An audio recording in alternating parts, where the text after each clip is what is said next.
Hello, kids. Welcome to today's English session. How are you all? I hope you are good and excited to learn something new today. All right. Today I'm back with your English chapter number 7. All right. And the title of the chapter is The Ganga. Children, before we start the chapter, let's have a quick warm-up session. अच्छा बताओ मुझे गंगा के बारे में आप सबको क्या क्या पता है? जब भी हम गंगा वर्ड सुनते हैं तो क्या क्या हमें मतलब क्या क्या चीजें हम इमेजिन कर सकते हैं? The first thing that strikes our mind is the river Ganga, right? You are absolutely correct. तो जो हम आज चैप्टर करेंगे वो भी किसके ऊपर है? गंगा नदी के ऊपर है. राइट. अच्छा, ये चैप्टर इंटरेस्टिंग इसीलिए भी है क्योंकि इस पर्टिकुलर चैप्टर में हम जो है हमारे पहले प्रधानमंत्री यानी पंडित जवाहरलाल नेहरू जो स्वतंत्र भारत के फर्स्ट प्राइम मिनिस्टर थे, ठीक है, he was the first prime minister of independent India, हम उनके बारे में भी पढ़ेंगे. Alright, so that is why this chapter is more interesting. Now let us start with the chapter and find out that what the chapter is all about.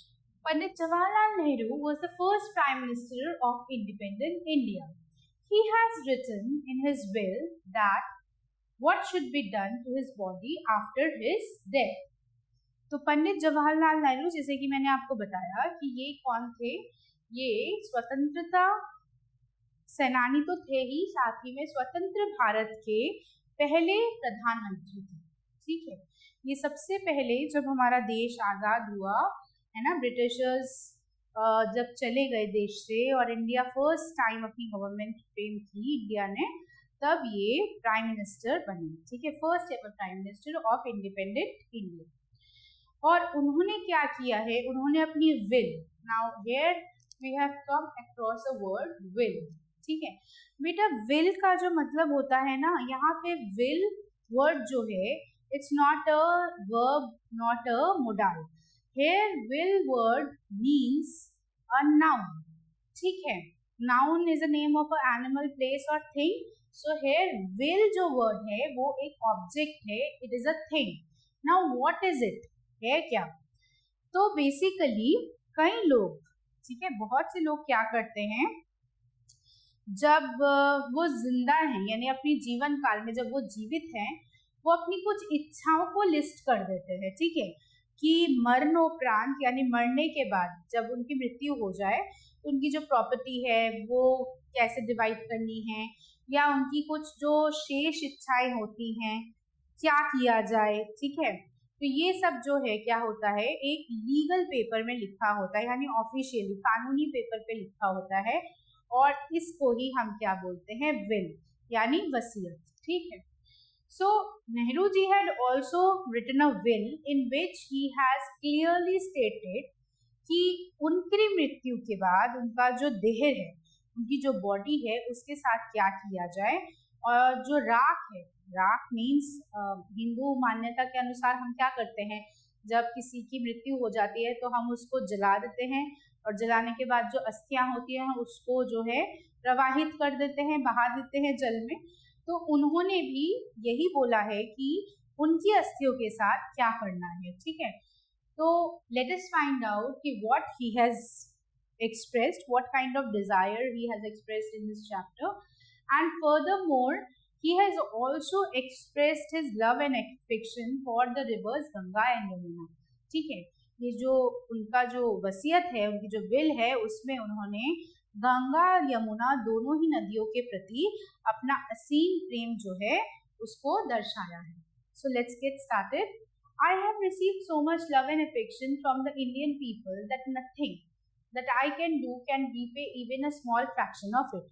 उनका कहना है कि जो इंडियन पीपल है उनसे मुझे इतना ज़्यादा प्रेम मिला है, इतना असीम प्रेम मिला है कि मैं उसका एक छोटा सा हिस्सा भी वापस नहीं दे सकता. मैं सक्षम नहीं हूँ, मतलब मुझ में इतनी हिम्मत ही नहीं है या मेरे में इतनी क्षमता ही नहीं है कि उस प्यार को मैं उसके बदले उन लोगों को कुछ एक्स्ट्रा दे सकूं या उसका पेमेंट कर सकूं. ठीक है, and indeed there can be no repayment of so precious thing as affection. उनका कहना है कि प्रेम है ना, प्रेम, सम्मान, ये सब जो चीजें हैं ये अमूल्य है, इनका कोई भी तरीका नहीं है जिससे कि हम इसका मूल्य चुका सकें। ठीक है, ये सब बहुमूल्य है, इनका कोई मूल्य नहीं है, ये तो अनमोल चीजें हैं, तो इनको हम कैसे किसी को दे सकते हैं, वापस कैसे कर सकते हैं। ठीक है, many have been admired, some have been revered, but the affection of all classes of the Indian people has come to me in such abundant, बेटा one word we have come to know, abundant। abundant का मतलब होता है enough, ठीक है, बहुत ज्यादा, extra, ठीक है। abundant measure that I have been overwhelmed by each। तो उनका कहना है कि चाहे वो गरीब हो, चाहे वो अमीर हो, चाहे वो छोटा हो, बड़ा हो, किसी भी वर्ग, किसी भी श्रेणी का भारतीय हो, भारत के हर एक नागरिक ने मुझे इतना प्रेम दिया है, इतना सम्मान दिया है, हमेशा मेरी इतनी सराहना की है कि कई बार मैं उसके सामने खुद को बहुत छोटा महसूस करता हूँ। इनफैक्ट कई बार मुझे आशंका हो जाती है कि क्या मैं इस प्रेम, इस सम्मान का असली हकदार हूँ या नहीं। I can only express the hope that in the remaining years I may live, I shall not be unworthy of my people and their affection। उनका कहना है कि आगे आने वाले सालों में जब तक मैं जिंदा रहूं, मैं सिर्फ इतना ही कर सकता हूं कि मैं निरंतर जो है देशवासियों की प्रगति के लिए काम करूं और उनकी भलाई के लिए काम करूं, ताकि कभी भी जो है मुझे ऐसा ना लगे कि जो मान सम्मान वो मुझे देते हैं मैं इसका हकदार नहीं हूँ। Alright, to my innumerable comrades and colleagues। now innumerable मतलब असंख्य, ठीक है, innumerable का मतलब होता है असंख्य, अनगिनत, जिनको हम काउंट नहीं कर सकते। ठीक है, comrades का मतलब है बेटा the fighters, the people who fight for a particular cause, जो किसी पर्टिकुलर चीज के लिए फाइट करते हैं। अब यहाँ चीज के लिए छोटी चीजें नहीं, बड़े बड़े नोबल कॉजेज, जैसे फॉर एग्जाम्पल जो फ्रीडम फाइटर्स थे वो हमारी स्वतंत्रता के लिए लड़ रहे थे, तो उनको भी हम कॉमरेड्स बोलते हैं। ठीक है, तो जवाहरलाल नेहरू कहते हैं कि जो मेरे असंख्य भाई हैं, भाई से इन द सेंस कि जो मेरे सहकर्मी हैं, ठीक है, जो मेरे साथ काम करते हैं, या जो स्वतंत्रता सेनानी है, जिन लोगों ने मेरे साथ भारत की स्वतंत्रता में कंधे से कंधा मिला के काम किया है, I owe an deeper debt of gratitude। उनके प्रति मेरा और भी ज्यादा दायित्व बढ़ जाता है, या उनके प्रति मैं कई गुना ज्यादा कृतज्ञ हूँ। ठीक है, we have been joint partners in our great undertakings and have shared the triumphs and sorrows which inevitably accompany them। तो वो कहते हैं कि क्यों ऐसा है, कि क्यों मैं उनके प्रति थोड़ा ज्यादा डेप्टफुल हूँ या इंडेप्टेड हूँ, क्योंकि बिकॉज इन लोगों ने हमेशा मेरे साथ काम किया है, सुख और दुख दोनों हमने आपस में बांटे हैं। ठीक है, हम कभी भी पीछे नहीं हटे, हम एक दूसरे को बहुत अच्छे से समझते हैं और हमेशा एक दूसरे की खुशी के लिए हमने काम किया है। हमने सुख भी उतने अच्छे से देखे हैं, हमने दुख भी उतने ही अच्छे से देखे हैं, हमने हार को भी उतने ही अच्छे से सामना किया है और जीत भी उतनी ही खुशी से अनुभव किया है। ठीक है, now let's move further. When I die, I should like my body to be cremated. If I die in a foreign country, my body should be cremated there and my ashes should be sent to Allahabad. So Nehru ji expressed now that in case whenever he dies, जब भी उनकी मृत्यु हो, उनकी जो body है यानी उनका जो देह है उसका संस्कार, दाह संस्कार कर दिया जाए और उसको क्या किया जाए, जला दिया जाए। ठीक है, जो हिंदू मान्यताओं के अनुसार या हिंदू परंपरा के अनुसार जैसे रीति रिवाजों के साथ सारी प्रथाएं होती है, बिल्कुल वैसा ही किया जाए। और जो उनकी अगर बाई चांस वो किसी विदेश में कभी गए और वहाँ उनके साथ कुछ दुर्घटना हो गई और वहाँ उनको मतलब उनके प्राण चले गए, अगर वो उनको वहाँ मृत्यु प्राप्त हुई, तो क्या करें कि वहाँ पर उनका दाह संस्कार कर दें और उनकी जो अस्थियां हैं, जो उनकी देह की राख है, अस्थियां हैं, उनको क्या किया जाए, उनको भारत में वापस भेज दिया जाए। ठीक, a small handful of these ashes should be thrown in Ganga and the major portion of them should be disposed of in the manner indicated below. No part of these ashes should be retained or preserved. तो नेहरू जी का कहना है कि मेरी जो अस्थियां हैं, ठीक है, मेरी जो अस्थियां हैं उनको प्रिजर्व करने की जरूरत नहीं है, यानी उन्हें सहेज के अलग से किसी म्यूजियम में रखने की जरूरत नहीं है। इसके विपरीत क्या करना चाहिए कि जो मेरी अस्थियां हैं, जो मेरी राख है, उसमें से एक मुट्ठी राख तो कहाँ चली जाए, वो एक मुट्ठी राख जो है गंगा में प्रवाहित कर दी जाए। ठीक है, यानी गंगा नदी में बहा दी जाए, और बाकी का जो हिस्सा बच जाएगा राख का, अस्थियों का, उसको मैंने जिस तरीके से बोला है आगे, उसी तरीके से उसको यूज किया जाए। ठीक है, आगे पता चलेगा, we will come to know further that what is his desire. ठीक है, my desire to have a handful of ashes thrown in Ganga at Allahabad has no religious significance. So far as I am concerned, I have no religious sentiment in this matter. I have been attached to Ganga and the Yamuna rivers in Allahabad ever since my childhood, and as I have grown older, this attachment has also grown. I have watched their varying moods and the season's change and have often thought of the history and the myth and the tradition and the song and history that have become attached to them through long ages and become part of their flowing waters. Now in this paragraph, Pandit Jawaharlal Nehru has expressed his emotional connect or attachment with the rivers Ganga and Jamuna. ठीक है, पंडित नेहरू कहते हैं कि ये जो मैंने अपनी इच्छा व्यक्त की है, जो मैंने ये बात रखी है कि मेरे मृत्यु के बाद मेरी जो एक मुट्ठी राख है वो गंगा में प्रवाहित कर दी जाए, ये इसलिए नहीं की है कि मुझे बहुत ज़्यादा जो है इस विषय में कोई बहुत ही ज़्यादा मैं धार्मिक हूँ, या मुझे ऐसा लगता है कि गंगा में जाने से ही मुझे मोक्ष मिल जाएगा या मेरी जो है आत्मा को शांति मिल जाएगी, ऐसा कुछ नहीं है। बल्कि मैंने ऐसा इसलिए कहा है क्योंकि मेरा जो बचपन है वो कहाँ बीता है, वो इलाहाबाद में बीता है। जैसे जैसे मैं बड़ा हुआ हूँ, मेरा जो इन दोनों नदियों के साथ कनेक्शन है या जो बॉन्ड है वो भी बढ़ता चला गया है। ठीक है, the bond has grown stronger and stronger. और ये जो ग्रोथ है, ठीक है ना, मतलब मैं भी बचपन से बड़ा होता जा रहा हूँ, एक छोटे बेबी से एडल्ट हो गया हूँ, और जो गंगा है वो भी बढ़ती ही जा रही है। ये जो कनेक्ट है कहीं ना कहीं अब ये इतना ज़्यादा स्ट्रॉन्ग हो गया है कि गंगा और यमुना मेरे जीवन का एक अभिन्न अंग बन चुके हैं। मतलब these two rivers are an inseparable part of my life. Right, मैं अपने जीवन को इन दोनों के बिना नहीं सोच सकता हूँ। ठीक है, उनका कहना है कि जब भी मैं इन दोनों नदियों को देखता हूँ, स्पेशली गंगा को, तो मुझे यहाँ की भारत की परंपराओं, भारत के त्योहार, भारत के गीत, भारत की जो प्राचीन सभ्यता है, उन सभी की यादें आ जाती हैं और मैं अपने आप को बहुत ज़्यादा जुड़ा हुआ महसूस करता हूँ भारतवर्ष से। ठीक है, so that is why Nehru ji says कि he has a very deep connection with the rivers.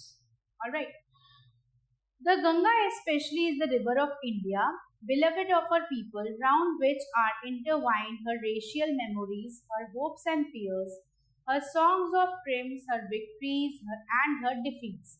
She has been a symbol of India's age-long culture and civilization. तो नेहरू जी कह रहे हैं कि अब अगर इन दोनों नदियों में भी थोड़ी बहुत तुलना करनी पड़ जाए तो गंगा जो है वो मुझे ज़्यादा आकर्षित करती है, या मैं गंगा से ज़्यादा खिंचाव या जुड़ाव महसूस करता हूँ, क्योंकि जब भी मैं गंगा को देखता हूँ तो मुझे लगता है जैसे ये वही नदी है जो कि हमारी प्राचीन सभ्यता का प्रतीक है। आदिकाल से जो है गंगा प्रवाहित हो रही है। आप सबने माइथोलॉजिकल शोज देखे होंगे, है ना, आपने देखा होगा कि किस तरह से भगीरथ जो है गंगा को लाए थे और शिव जी की जटाओं से कैसे गंगा निकलते हुए जो है धरती पे बहती है। तो ये सब हमारी प्राचीन कथाएं हैं जो हमें पता चलती है कि गंगा की उत्पत्ति कैसे हुई। तो नेहरू जी वही बोलते हैं कि गंगा प्राचीन काल से ना, आदि काल से अभी तक जो है प्रवाहित हो रही है, और ना जाने बहते हुए कितनी ही पीढ़ियों को गंगा ने देखा है ना, जनरेशन टू जनरेशन, सभ्यताएं, परंपराएं, कितनी सारी चीजों की ये साक्षी है। इंडिया, भारतवर्ष ऐसा तो नहीं था, पहले भारत में ऋषि आए, मुनि आए, फिर कौरव, पांडव, है ना, रामराज आया, कितनी ही सारे जो है कलयुग, सतयुग, हर युग की साक्षी रही है गंगा, राइट। तो गंगा जो नदी है उसका महत्व कहीं ज्यादा बढ़ गया है, ठीक है। वो अपने आप में ही एक बहुत बड़ी जो है शिक्षा प्रदान करती है लोगों को, ऑलराइट। गंगा के दर्शन मात्र से ही लोग अपने आप को पावन और पवित्र मानते हैं, है ना, महसूस करते हैं। वो पवित्रता का प्रतीक है, वो पूजनीय भी है। भारत के लोग गंगा को माँ के रूप में पूजते हैं, right, we worship the river Ganga. तो हर तरीके से गंगा हमारी संस्कृति और सभ्यता का एक बहुत ही अहम अंग है। It's a very important part of our culture, civilization and tradition. Ever changing, ever flowing, and yet ever the same Ganga. She reminds me of the snow-covered peaks and the valleys of the Himalayas, which I have loved so much, and of the rich, vast plains below where my life and work have been cast. तो उनका कहना है कि जब भी मैं गंगा को देखता हूँ, whenever I look at it, it reminds me of the lofty mountains, ठीक है। गंगा नदी गंगा कहाँ से निकलती है? गंगा की जो उत्पत्ति है वो पहाड़ों से होती है, हिमालय से होती है, राइट। सो जो नेहरू जी हैं वो क्या बोलते हैं कि हर बार जब भी मैं गंगा को देखता हूँ मुझे क्या याद आता है, मुझे वो सारे जो बर्फीले पहाड़ हैं या जो हिमालय की बड़ी बड़ी चोटियां हैं, जो हिमालय का शिखर है, मुझे वो याद आता है जहाँ से गंगा की उत्पत्ति है, जहाँ से बहते हुए ये धरती पर आती है, right. Smiling and dancing in the morning sunlight and dark and gloomy and full of mystery as the evening shadows fall.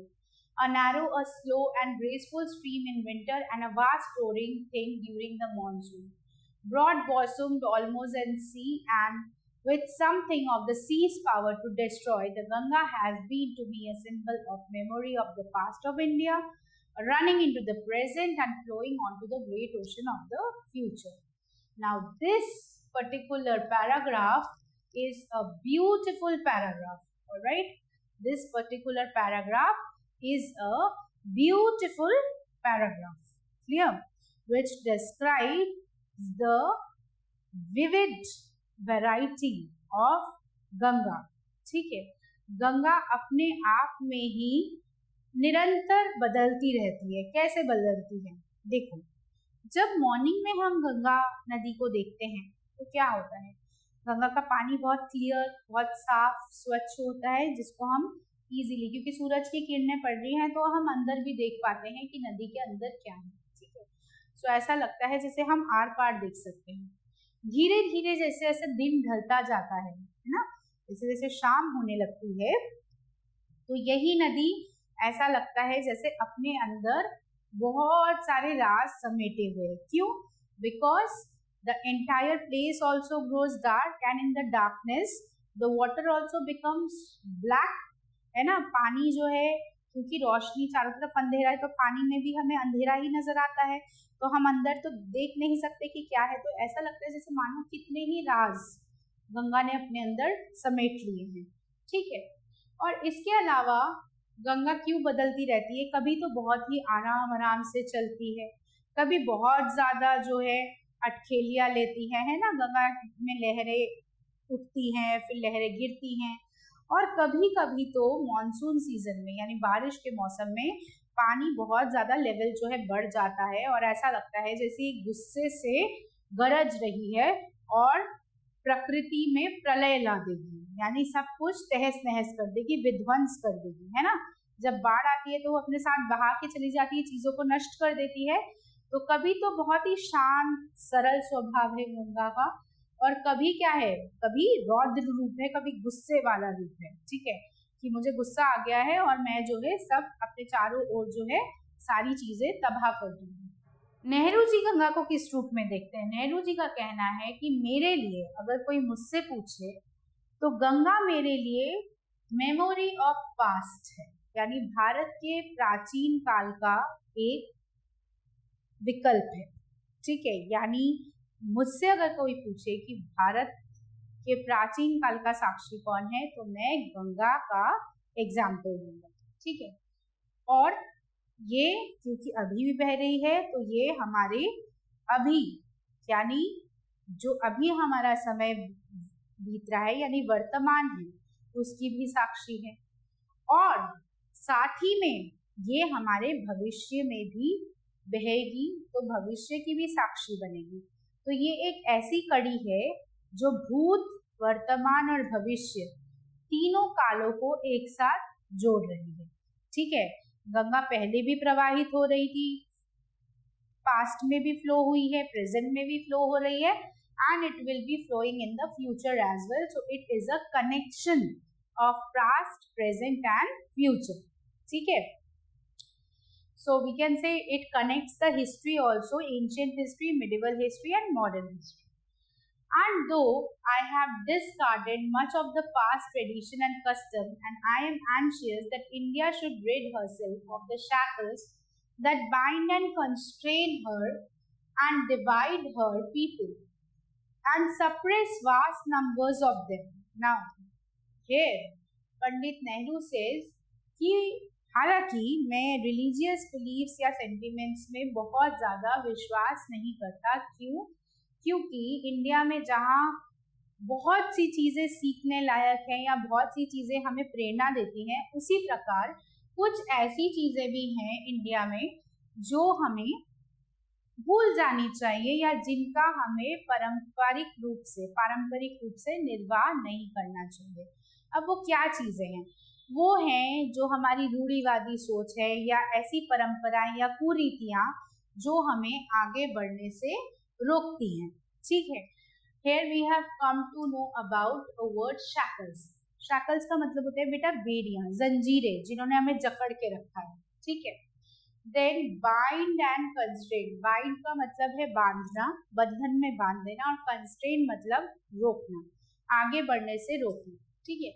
तो उनका कहना है कि ऐसी प्रथाएं, ऐसी परंपराएं जो भारत के लोगों को आगे बढ़ने से रोक रही हैं, उनकी प्रगति के मार्ग में बाधक है, बाधा डाल रही हैं, या फिर जो हमें दबा रही हैं, ठीक है।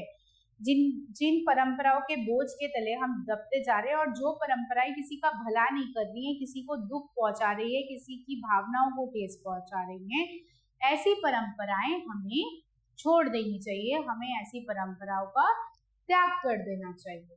Alright, because the free development of body and the spirit, though I seek all this, yet I do not wish to cut myself off from the past completely. अब नेहरू जी कह रहे हैं कि हालांकि मैं यही चाहता हूँ कि ऐसी सोच, ऐसी पिछड़ी हुई सोच जो कि इंसान को इंसान से अलग करती हो, इंसानों में भेदभाव करती हो, ऊंच नीच, है ना, जातिवाद, ये सारी जो चीजें हैं जो इंसान को एक दूसरे से दूर करती हैं, ठीक है, एक दूसरे में द्वेष पैदा करती हो, जलन की भावना की उत्पत्ति करती हो, ऐसी चीजों को हमें पीछे छोड़ देना चाहिए। लेकिन साथ ही मैं ये भी नहीं चाहता कि मैं पूरी तरह से इंडिया का जो ट्रेडिशन है या कल्चर है उसको भूल जाऊं, क्योंकि इंडिया में कई चीजें अच्छी भी हैं। एक दो चीजें जो कुरीतियां हैं या कुपरंपराएं हैं, वो अगर छोड़ दी जाए तो बाकी सब कुछ इंडिया में बहुत अच्छा ही है, राइट। सो हमें बस क्या करना है कि हमें जो बुराइयां हैं उन्हें पीछे छोड़ देनी है या उन्हें अलग हटा देना है, और जो अच्छाइयां हैं उन्हें लेके आगे बढ़ना है, ठीक है। I am proud of the great inheritance that has been and is ours, and I am conscious that I too, like all of us, am a link of the unbroken chain which goes back to the dawn of history in the immemorial past of India. अब नेहरू जी कह रहे हैं कि मैं खुद अपने आप को बहुत ज्यादा भाग्यवान और गौरवशाली मानता हूँ कि मैं ऐसी महान प्राचीन सभ्यता का अंग हूँ, और मैं हमेशा चाहूंगा कि मैं भी इसी सभ्यता को आगे आने वाली जनरेशन्स को दूं। ठीक है, मतलब कुछ परंपराएं ऐसी है जो बहुत अच्छी हैं और मैं चाहूंगा कि मैं भी उन्हें अपनी आने वाली पीढ़ियों को बताऊं, या मुझसे भी वो पीढ़ियां जो है कनेक्ट हो। ठीक है, that chain I would not break, for I treasure it and seek inspiration from it। कहना चाहते हैं कि मैं अपनी जो जड़ें हैं उनको कम्प्लीटली भूलना नहीं चाहता हूँ, या उनसे कभी भी भिन्न या अलग नहीं होना चाहता हूँ। I always want to get connected with my roots because they somehow make my identity। वो ही मेरी पहचान है। I am making this request that handful of my ashes to be thrown into the Ganga at Allahabad to be carried to the great ocean that washes India's shores।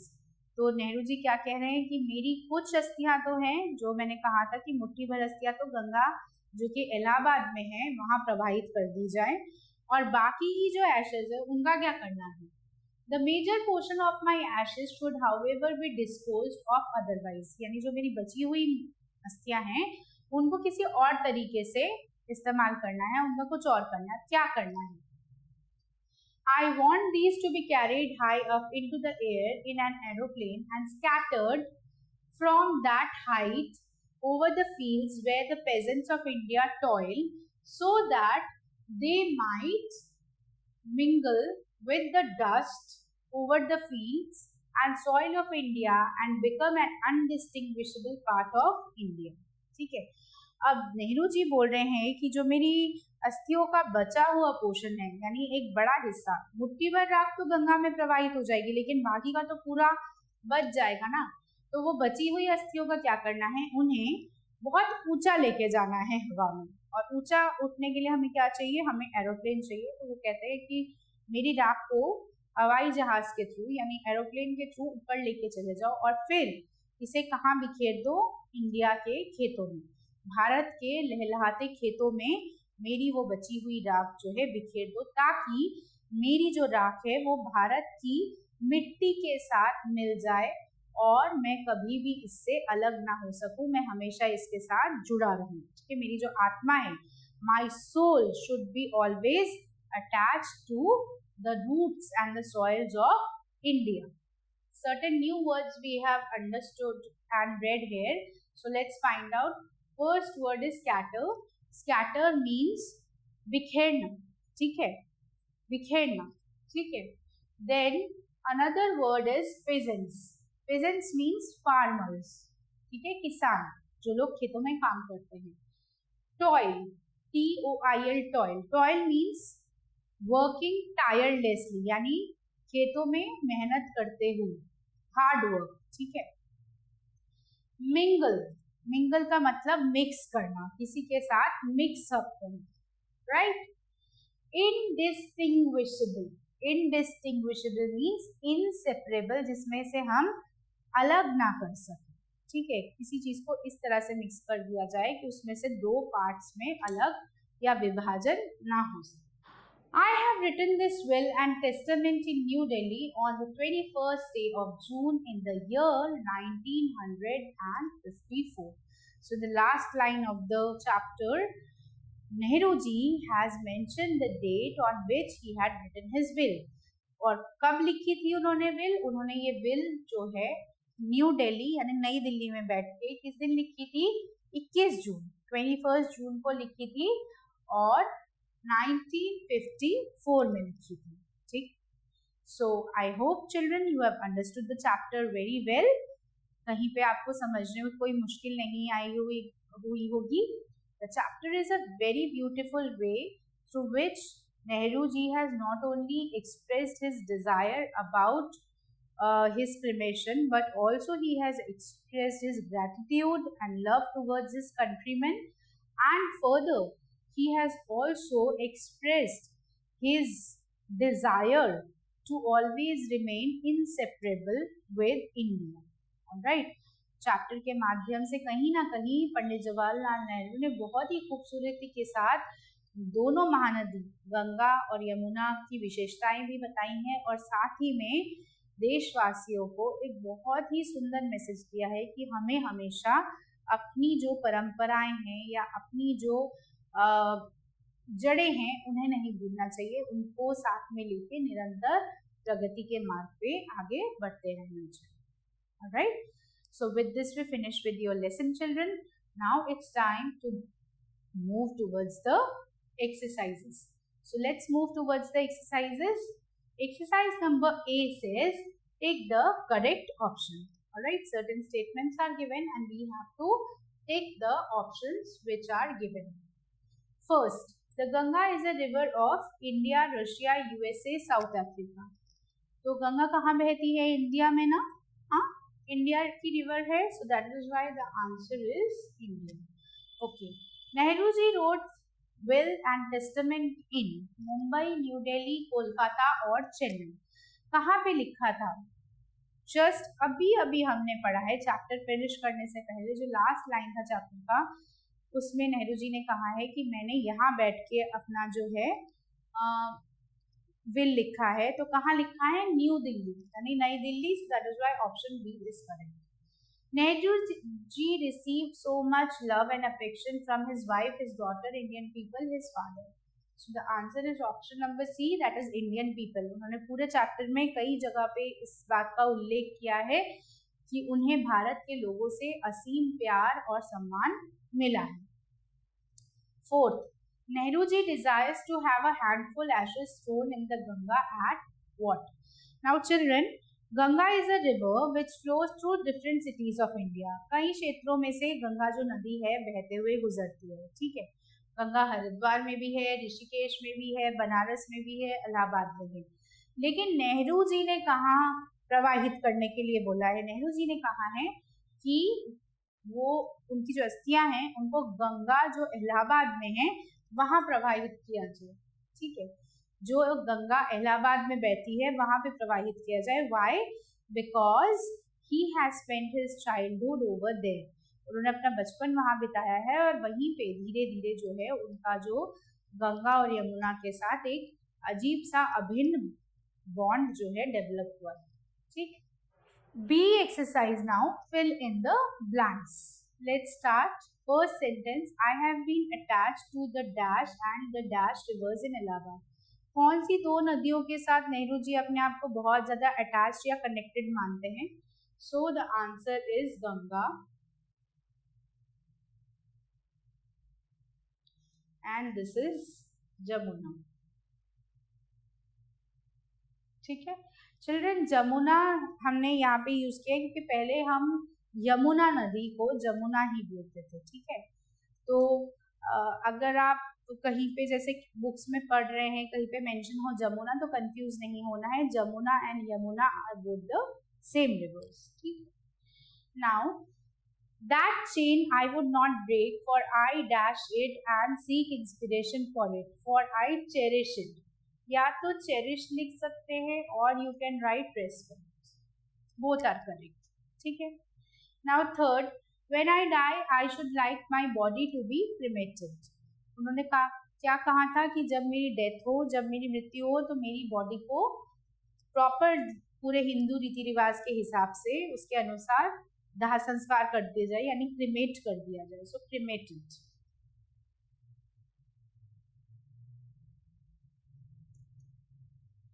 Okay, no part of these dash should be retained or preserved. अब उन्होंने क्या बोला है कि मेरी जो अस्थियां हैं उनको प्रिजर्व नहीं करना, उन्हें किसी म्यूजियम में नहीं रखना. ठीक है, तो अस्थियां मीन्स राख, so ashes. Next, the major portion of my ashes should however be dash otherwise. उन्होंने बोला है कि एक मुट्ठी तो गंगा में प्रवाहित कर दी जाए, है ना. It should be flown into river Ganga and the rest of the remaining portion it should be disposed. उसका जो करना है वो किसी और तरीके से करना है, तो disposed of. ठीक है, so answer is disposed.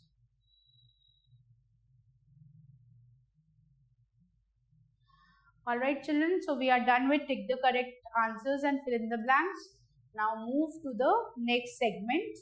Next segment we have tick for the true statements and cross the false statements. तो देखते हैं इनमें से कौन से स्टेटमेंट सही हैं और कौन से गलत. First one, the Ganga had been to Nehru a symbol of memorial of the past. क्या गंगा एक ऐसा सिंबल है यानी हमारे प्राचीन काल का प्रतीक है? हाँ, is it the symbol of past for Nehru ji? Yes it is, it is. ठीक है, वो हमारे पास्ट का भी सिंबल है, प्रेजेंट का भी सिंबल है और फ्यूचर का भी सिंबल है, तीनों चीज का है, तो पास्ट का तो है ही. Alright. Nehru ji did not want his ashes to be thrown in the fields of India. Nehru ji ऐसा नहीं चाहते कि उनकी जो राख है, उनके देह की जो राख है उसको बिखेरा जाए इंडिया के खेतों में. तो ये गलत है. उन्होंने यही कहा था कि ज्यादातर जो हिस्सा है उनकी अस्थियों का उसको जो है इंडिया के खेतों में बिखेर दिया जाए. So this is a wrong statement. Next third one, Nehru ji received so much love and affection from Indian people. Nehru ji को इंडियन पीपल से बहुत ज्यादा लव एंड अफेक्शन मिला. Yes it is correct because Nehru ji ने चैप्टर में कई बार ऐसा बोला है कि मुझे असीम प्यार और स्नेह किससे मिला है? जो हमारे भारतवासी है उनसे मिला है. Nehru ji loved Ganga very much. Fourth sentence says कि नेहरू जी को गंगा से बहुत प्यार है, बहुत ज्यादा पसंद करते हैं वो गंगा को. So yes it is true, he has a very strong emotional connect with the river Ganga. Alright. Fifth one, Nehru ji wanted to die only in India. क्या नेहरू जी सिर्फ इंडिया में ही अपने प्राण त्यागना चाहते थे? No, he has not mentioned any such desire in his will or testament. उन्होंने ऐसा कुछ भी नहीं कहा. रादर उन्होंने ये कहा है कि अगर मेरी मृत्यु कहीं और होती है, if I die in any foreign land, उन्होंने ऐसा बिल्कुल नहीं कहा कि मैं सिर्फ इंडिया में ही मरना चाहता हूँ या इंडिया में ही मृत्यु आए मुझे. This is a wrong statement. Okay students, now we are done with the true and false. Moving on to the next question, that is match the following. Certain words are given under column A and certain have been given in column B. We have to match these accordingly. ठीक है, so start करते हैं. Ganga and Jamuna क्या है? rivers of India. So the answer is rivers of India. Then snow covered, बर्फीली चोटियां, बर्फीली शिखर कहाँ के होते हैं? पहाड़ों के. So snow covered peaks. ठीक है, peaks का मतलब शिखर, पर्वत का शिखर. इनन्यूमरेबल, असंख्य कौन थे उनके? कलीग्स, सहकर्मी और कॉमरेड्स यानी freedom fighters. So innumerable comrades and colleagues. Foreign, foreign country, विदेश. ठीक है. ट्रिम्स एंड सॉरोज यानी सुख और दुख. ठीक है, ऐसे we have done the matching also. I hope you have understood, children. Now answer these following questions. Now children, we have already read the chapter. I have explained you also. I would be helping you out. I would be giving you certain lines and hints for these answers, and later on you can frame these answers in your notebook. Okay, so let's get started. First question says, what does the author owe to his comrades and colleagues? The author owes a greater debt to his comrades and colleagues. ठीक है, the author owes an greater debt to his comrades and colleagues. Question number 2, where should his ashes be sent? कहाँ भेजनी है उनकी राख को? His ashes should be sent to India in Allahabad. ठीक है, his ashes should be sent to India in Allahabad so that a handful of ashes can be flown in the river Ganga and the remaining part or the major part can be scattered in the fields of India. ठीक है. Third question, whom did Nehru ji receive love and affection from? Love and affection कहाँ से मिला है? Nehru ji received love and affection from Indian people. Nehru ji received love and affection from Indian people. Whom did Nehru ji love from his childhood? So Nehru ji ने बोला है ना कि बचपन से ही वो गंगा के प्रति उनका एक अजीब जुड़ाव है, एक अजीब खिंचाव है और उनको असीम प्रेम है गंगा से. So Nehru ji loved Ganga very much since his childhood. Okay. Last answer. When and where was the author written his will and testament? When and where has the author written his will and testament? यानी कि जो author है यानी नेहरू जी ने अपनी will कहाँ और कब लिखी है? Just remember the last line of the poem. The answer is as it is. आप बिल्कुल उस लाइन को कॉपी कर सकते हैं. The answer is Nehru ji had written his will in New Delhi on 21st June 1954. Okay, children. So with this, we have finished with the discussion of your exercises. It's a beautiful chapter. I hope you have understood the chapter quite well and you will not face any difficulty while doing the exercises. Alright, so this is another chapter that we have finished today. Another segment of your English class 8 book is over. I will meet you again soon in your next class with a new chapter where we would learn something more engaging and more interesting. So children, stay tuned. Meet you soon with a new video very soon. Alright, take care and bye-bye.